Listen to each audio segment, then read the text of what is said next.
जय श्री राम दोस्तों, हमारी मैथ्स मेंटल में आपका एक बार फिर स्वागत है। शुरू करते हैं आज की क्लास। दोस्तों प्रश्न नंबर 550 तक के प्रश्न अपन पिछली क्लास में देख चुके थे। प्रश्न नंबर 551 से इस क्लास में अपन देख रहे हैं। शुरू करते हैं। पहला प्रश्न है, राजस्थान के भूभाग क्षेत्रफल का कितना प्रतिशत भाग रेगिस्तान है? यानी कि जो राजस्थान का जो रेगिस्तान है, थार का मरुस्थल, जिसको पाकिस्तान में चोलिस्तान के नाम से जाना जाता है। पाकिस्तान में थार के मरुस्थल को नाम से जाना जाता है चोलिस्तान के नाम से, ठीक है। तो जो थार का मरुस्थल है का क्षेत्रफल राजस्थान का कितना है? मतलब जो राजस्थान का रेगिस्तान है, पूरे राजस्थान का ये भाग कितना है? तो दोस्तों ये भाग है लगभग 2/3। ऑप्शन डी राइट है, लगभग 2/3। कितना है? 2/3। दोस्तों 4 ऑप्शन दिए गए, जो राइट आंसर आपको लगता है उसका आंसर आप कमेंट बॉक्स में कर दीजिएगा। क्वेश्चन का आंसर बताएंगे तो आप चेक कर लीजिएगा। प्रश्न नंबर 550 तक के अपन पिछली क्लास में देख चुके थे। प्रश्न नंबर 551 से अपन स्टार्ट कर रहे हैं। अगला प्रश्न देखते हैं। प्रश्न नंबर 552 महत्वपूर्ण आपकी स्क्रीन पर ये रहा। राजस्थान के किस क्षेत्र में विंध्याचल का पठार का विस्तार है? यानी कि राजस्थान के किस क्षेत्र में विंध्याचल के पठार का विस्तार है? राजस्थान के किस क्षेत्र में विंध्याचल के पठार का विस्तार है? तो दोस्तों दक्षिण पूर्व क्षेत्र, राजस्थान का दक्षिण पूर्व। अब देखिए राजस्थान का दक्षिण पूर्व एरिया कौन सा हो गया? ये देखिए, ये हो गया उत्तर दक्षिण पूर्व पश्चिम। उत्तर दक्षिण पूर्व पश्चिम, दक्षिण पूर्व यानी कि जो झालावाड़ का जो थार ये है ना, कोटा संभाग के आसपास का एरिया दक्षिण पूर्व में आता है, ठीक है। अगला प्रश्न देखते हैं। प्रश्न नंबर 553 बहुत महत्वपूर्ण आपकी स्क्रीन पर ये रहा। ये देखिए, सापेक्षिक दृष्टि से राजस्थान के निम्न भू आकृतिक प्रदेशों का भाग जो अस्पष्ट अधर प्रवाह क्षेत्र कौन सा है? देखिए, जो अस्पष्ट अधर प्रवाह का क्षेत्र वह है दक्षिण पश्चिमी क्षेत्र। दक्षिण और दक्षिण पश्चिमी क्षेत्र है ना, यानी कि जो जैसलमेर और जो बांसवाड़ा डूंगरपुर है उसके इधर का एरिया, गुजरात की बॉर्डर वाला। प्रश्न नंबर 554 देखते हैं, बहुत महत्वपूर्ण आपकी स्क्रीन पर ये रहा। अरावली श्रेणी की दूसरी अधिकतम ऊंचाई की चोटी कौन सी है? अरावली श्रेणी की दूसरी अधिकतम ऊंचाई की चोटी कौन सी है? बात करते हैं पहली कौन सी है। लाडलो पहली है गुरु शिखर। गुरु शिखर पूछ रहे हैं कि दूसरी कौन सी है? तो दूसरी है दोस्तों शेर। पहली है गुरु शिखर, दूसरी है शेर, ठीक है। अगला प्रश्न को देखते हैं, बहुत महत्वपूर्ण प्रश्न है, पिछले एग्जाम में पूछे गए और आने वाले एग्जाम में भी आ सकते हैं।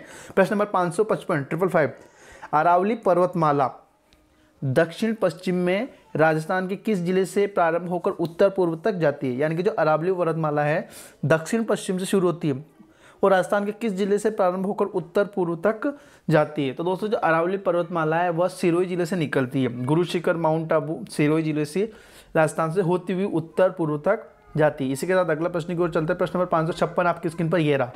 पूर्वी राजस्थान और हरियाणा राज्य में अरावली के किस दर्रे द्वारा मरुस्थल का विस्तार हो रहा है? पूर्वी राजस्थान और हरियाणा राज्य में अरावली के किस दर्रे द्वारा मरुस्थल का विस्तार हो रहा है?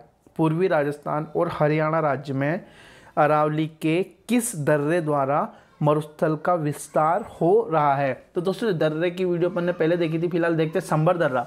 संबर गैप, दर्रे को अंग्रेजी में गैप भी बोलते हैं, संबर दर्रा है। इसके द्वारा पूर्वी राजस्थान और हरियाणा राज्यों के बीच में जो मरुस्थल का विस्तार हो रहा है, संबर दर्रा, ठीक है। इसको इंग्लिश में बोले तो सांबर लिख देंगे, है ना। प्रश्न नंबर 557 देखते हैं, महत्वपूर्ण आपकी स्क्रीन पर ये रहा। राजस्थान में अपना राजस्थान राजपूताना अरावली पर्वत श्रृंखला का विस्तार किधर है? ऑप्शन दिए गए, देखिए आंसर देखिए, ऑप्शन देखिए, आराम से आंसर बताइए। राजस्थान में अरावली पर्वतमाला का विस्तार किधर है?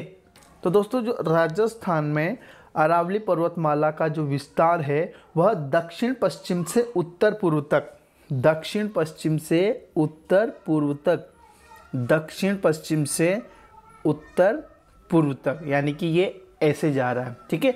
और ये जो अरावली पर्वतमाला है इसकी जो साइड में जो रेत जो मिट्टी होती है वह रेतीली मिट्टी होती है, भूरी, क्योंकि पहाड़ों से खिसक खिसक के आती है।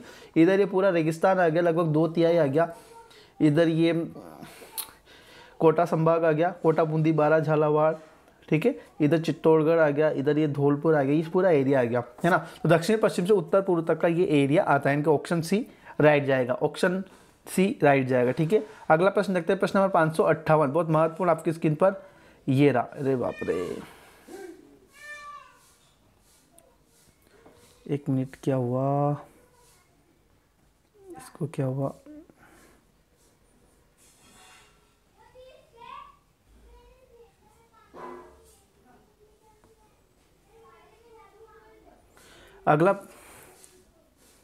क्वेश्चन है प्रश्न नंबर 558, राजस्थान की सबसे प्राचीन पर्वतमाला कौन सी है? राजस्थान की सबसे प्राचीन पर्वतमाला कौन सी है? अभी पढ़ा अपनी अरावली।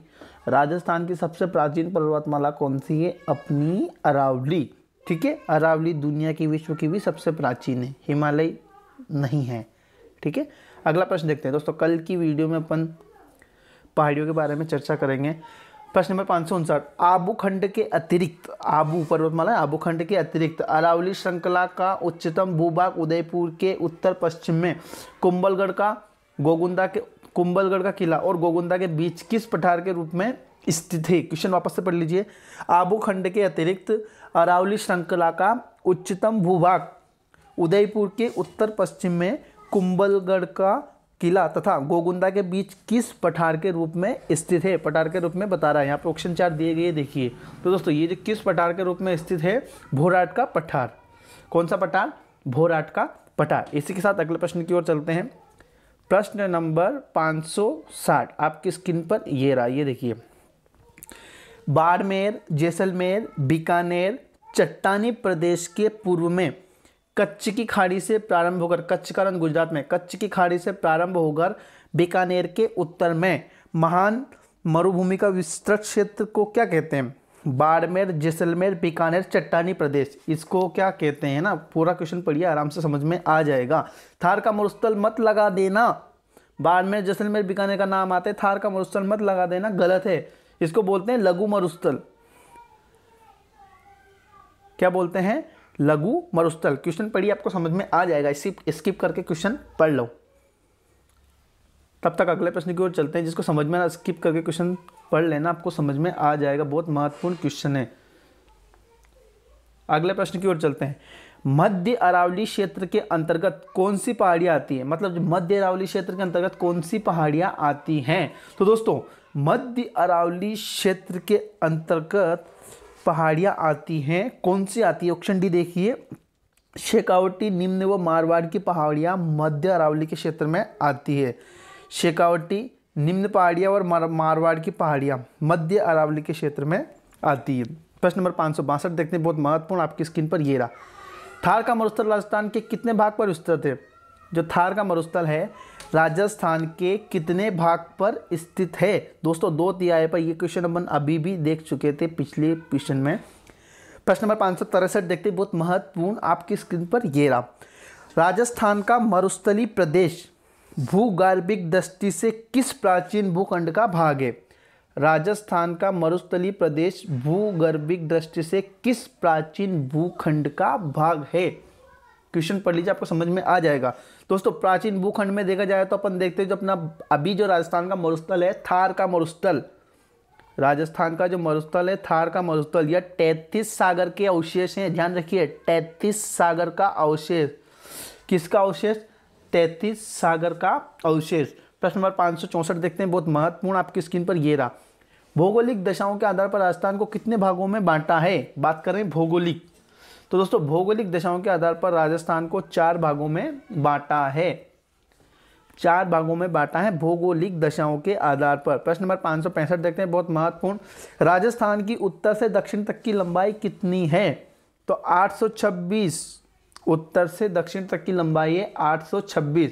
कमेंट बॉक्स में आपको कमेंट करना है पूर्व से पश्चिम की लंबाई कितनी है, और आप ये भी बताइए कि उत्तर से दक्षिण लंबाई है कि पूरब से पश्चिम। प्रश्न नंबर 566 देखते हैं। राजस्थान का क्षेत्रफल देश के कुल भौगोलिक क्षेत्रफल का कितना प्रतिशत है? राजस्थान का क्षेत्रफल देश के कुल भौगोलिक क्षेत्रफल का कितना प्रतिशत है? दोस्तों जियोग्राफी पढ़ी होगी तो आपको ध्यान होगा, ऑप्शन बी राइट है, 10.41%। 10.41%। पॉइंट के बाद का जो रहता है उसको अलग अलग पढ़ते हैं, ध्यान रखिए। प्रश्न नंबर 567 देखते हैं, बहुत महत्वपूर्ण, आपकी स्क्रीन पर ये रहा। राजस्थान का भौगोलिक क्षेत्रफल कितना है? राजस्थान का भौगोलिक क्षेत्रफल यानी कि राजस्थान का क्षेत्रफल कितना है? बहुत बच्चा क्वेश्चन है, तो मैं बताने वाला हूँ, देख लो। 3,42,239 वर्ग किलोमीटर। भारत का कितना है आपको कमेंट बॉक्स में बताना है।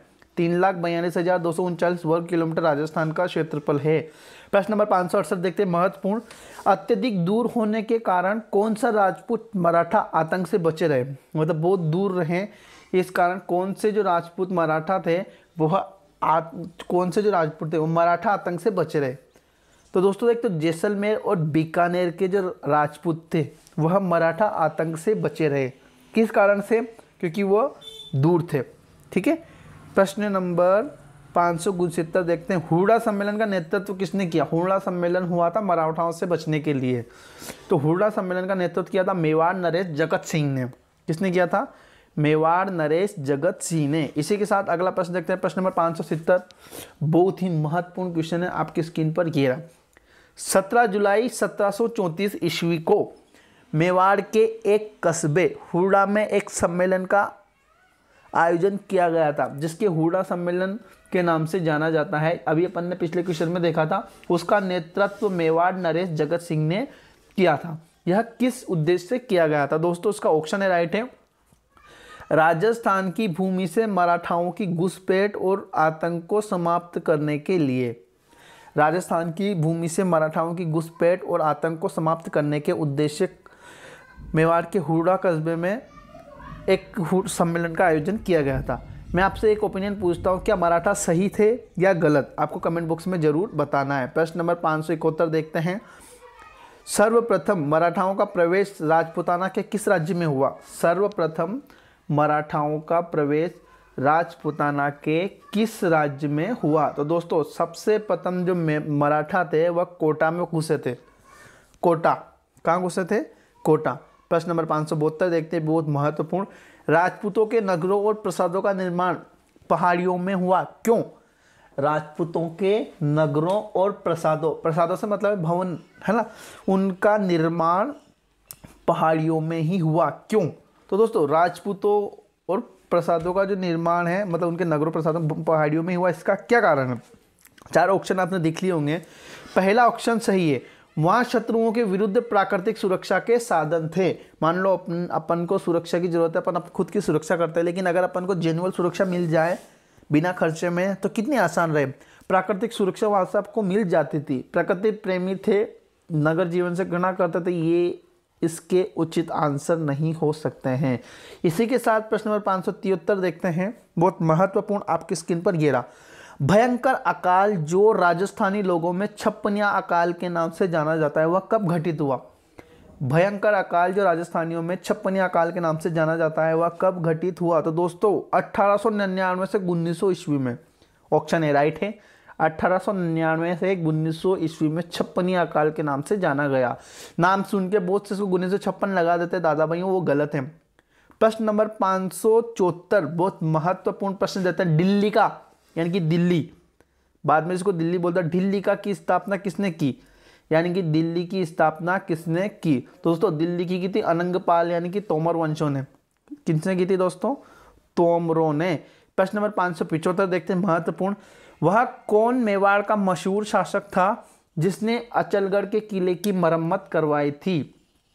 यानी कि किसने अचलगढ़ के किले की मरम्मत करवाई थी? तो दोस्तों किले के नाम से एक ही व्यक्ति प्रसिद्ध है और वह है महाराणा कुंभा, जो ही किले का निर्माण करवाता। तो इसका राइट आंसर भी महाराणा कुंभा ही रहेगा। इसी के साथ प्रश्न नंबर 576 देखते हैं, महाराणा सांगा ने इब्राहिम लोदी को किस युद्ध में परास्त किया था? महाराणा सांगा ने इब्राहिम लोदी को किस युद्ध में परास्त किया था? तो दोस्तों महाराणा सांगा ने जो इब्राहिम लोदी को जो परास्त किया था वह किया था खातौली के युद्ध में। कहाँ किया था? खातौली के युद्ध में। आपको ये पता लग गया होगा कि जो खातौली का युद्ध था वह हुआ था सांगा वर्सेस इब्राहिम लोदी। अब आपको ये बताना है कि जो खातौली का जो युद्ध का मैदान है वह कहाँ पर है? खातौली का युद्ध का मैदान कहाँ पर है? इसी के साथ प्रश्न नंबर 577 देखते हैं, किसने दिल्ली, जयपुर, बनारस, उज्जैन तथा मथुरा में वेधशालाएं यानी कि प्रयोगशालाएं जैसे कि जंतर मंतर बनवाए? तो किसने बनाया थे? दोस्तों यहाँ पे ऑप्शन ए और बी में आप कंफ्यूज हो गए, ये तो आप काट कुटा दोगे। ऑप्शन ए और बी में मिर्जा राजा जयसिंह और सवाई जयसिंह। तो दोस्तों ये बनाए थे सवाई जयसिंह ने, नॉट मिर्जा राजा जयसिंह। किसने बनाए थे? सवाई जयसिंह ने। इसी के साथ प्रश्न नंबर 578 देखते हैं, बहुत महत्वपूर्ण आपकी स्क्रीन पर ये रहा, ये देखिए, 11 जून 1665 की मुगल औरंगजेब मराठा शिवाजी संधि किसके प्रयास से संभव हुई थी? 11 जून 1665 ईस्वी की मुगल मराठा यानी कि औरंगजेब के और मराठा में शिवाजी की संधि हुई वह किसके प्रयास से संभव हुई थी? तो दोस्तों ये प्रयास किया था मिर्जा राजा जयसिंह ने। मिर्जा राजा जयसिंह ने प्रयास किया था और इन्हीं के प्रयासों से यह संधि संभव हुई थी। प्रश्न नंबर 579 देखते हैं, महत्वपूर्ण। किस कछवाहा शासक ने आमेर को अपनी राजधानी बनाया? किस कछवाहा शासक ने आमेर को अपनी राजधानी बनाया? ये प्रश्न अपन पीछे भी देख चुके हैं। इसका राइट आंसर है कोकिल देव या कांकिल देव। कोकिल देव है राइट आंसर, है ना। प्रश्न नंबर 580 देखते हैं, महत्वपूर्ण। मेवाड़ के किस शासक के समय में मेवाड़ मुगल संधि 1615 ईस्वी में हुई थी? यानी कि मेवाड़ के किस शासक के समय में मेवाड़ मुगल संधि हुई थी? तो दोस्तों हुई थी अमर सिंह के शासन काल में। किसके काल में? अमर सिंह के शासन काल में। अगला प्रश्न देखते हैं, प्रश्न नंबर 581, लास्ट फोर्थ क्वेश्चन है। राणा प्रताप के वफादार घोड़े का नाम क्या था? राणा प्रताप के वफादार घोड़े का नाम क्या था? तो दोस्तों महाराणा प्रताप का एक ही घोड़ा था, उस घोड़े का नाम था चेतक। अगला प्रश्न देखते हैं, प्रश्न नंबर 582, किसने हल्दी घाटी के युद्ध में, हल्दी का घाटी का युद्ध था 18 जून 1576। ये 18 जून इसकी सेटिस्फाइड डेट नहीं है, कोई 18 बताता है कोई 23 बताता है, लेकिन जून 1576 को मेवाड़ के इतिहास की थर्मोपोली किसने कहा? यानी कि हल्दी घाटी के युद्ध को मेवाड़ के इतिहास की थर्मोपोली किसने कहा? तो बोला कर्नल जेम्स टोड ने। प्रश्न नंबर 583 देखते हैं, राजस्थान का भीष्म किसे कहा जाता है? तो दोस्तों राजस्थान का भीष्म कहा जाता है कुंवर चूड़ा को। किसको कहा जाता है? कुंवर चूड़ा को। कुंवर चूड़ा को क्यों कहा जाता है? दोस्तों जब एक लड़की का प्रस्ताव कुंवर चूड़ा के लिए आया, लेकिन उसके पापा कुंवर चूड़ा के जो पिताजी थे वह थे महाराणा लाखा सिंह, लक्ष्य सिंह को लगा कि ये प्रस्ताव उनके लिए आया और उन्होंने विवाह के लिए हाँ कर दी। जब लड़की को पता चला और लड़की के बाप को पता चला कि विवाह तो कुंवर चूड़ा से करना चाहिए था और उनके पिता ने उसके लिए हाँ कर दी। राजपूत में एक बार जीवन जाने के बाद विवाह करना पड़ता है, विवाह तो कर दिया, लेकिन एक शर्त रखी गई कि उनकी पुत्री से जो संतान उत्पन्न होगी वही राजा बनेगी। लेकिन ऐसा संभव नहीं था, क्योंकि जो राणा लाखा के पुत्र था, ज्येष्ठ पुत्र था कुंवर चूड़ा, अब कुंवर चूड़ा को ही राजा बनाना था। तो कुंवर चूड़ा ने बोला कि मैं विवाह नहीं करूँगा और आजीवन कुंवारा रहूँगा, है ना। तो मेवाड़ के भीष्म के नाम से भी कुंवर चूड़ा को जाना जाता है। तो राजस्थान का भीष्म है ना, तो कुंवर चूड़ा राइट आंसर हुआ। इसी के साथ आज का लास्ट क्वेश्चन देखते हैं, प्रश्न नंबर 584, उदयपुर की पिछोला झील का निर्माण किसने करवाया?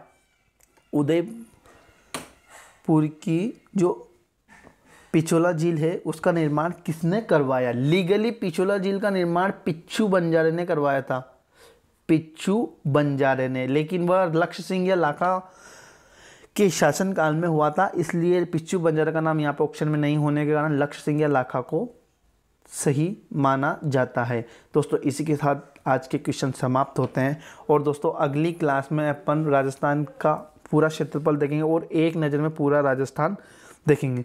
बने रहिए हमारे साथ। जय माता दी।